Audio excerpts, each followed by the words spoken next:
Dear students, welcome to First Mathematics 12th Standard Probability Exercise 11.4. Question number 3. If mu and sigma square are the mean variance of the discrete random variable of x, given e of x plus 3 equal to 10 and e of x plus 3 whole square equal to 116, find mu and sigma square. Given mu equal to mu, mean equal to mu, sigma square equal to variance. E of s plus 3 equal to 10. இதை e of s plus e of 3 எழுதணும் equal to 10. e of 3 equal to 3. இங்கே 3 அப்போ 3 right side கொண்டு போயிட்டால் 10 minus 3. e of x equal to 7.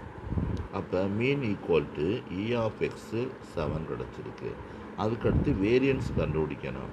வேரியன்ஸுக்கு formula E of x square minus E of x whole square. இப்போ E of x square தெரியாது, அதனால் E of x plus 3 whole square equal to 116 கொடுத்துருக்கு. இதை A plus B whole square formula apply பண்ணிட்டேன். A square plus 2ab plus B square.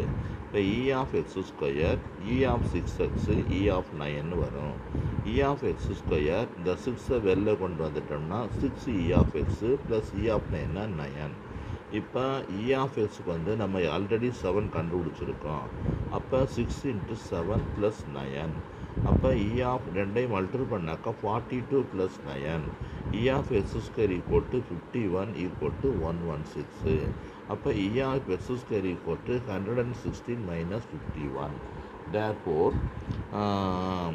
Equal to 65 கிடச்சிருக்கு. நமக்கு வேரியன்ஸுக்கு formula E of x square minus E of x whole square. E of x square equal to 65 minus 49 equal to 16. therefore mean equal to 7, variance equal to 16 square. very important 2 mark.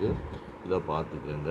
ப்ராபபிலிட்டியில் உங்களுக்கு ஒரு 5 mark, ஒரு 2 mark, ஒரு 3 mark இருக்குது.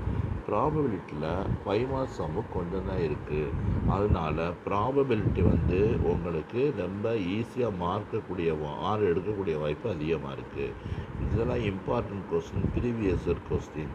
வரிசையாக பார்த்துட்டே வாங்க. உங்களுக்கு இந்த கொஸ்டின் வந்து கண்டிப்பாக வரக்கூடிய இந்த மிட் டர்ம் டெஸ்ட்டில் வந்து அதிகமான மார்க் வாங்கலாம். பாய் ஸ்டூடெண்ட்ஸ்.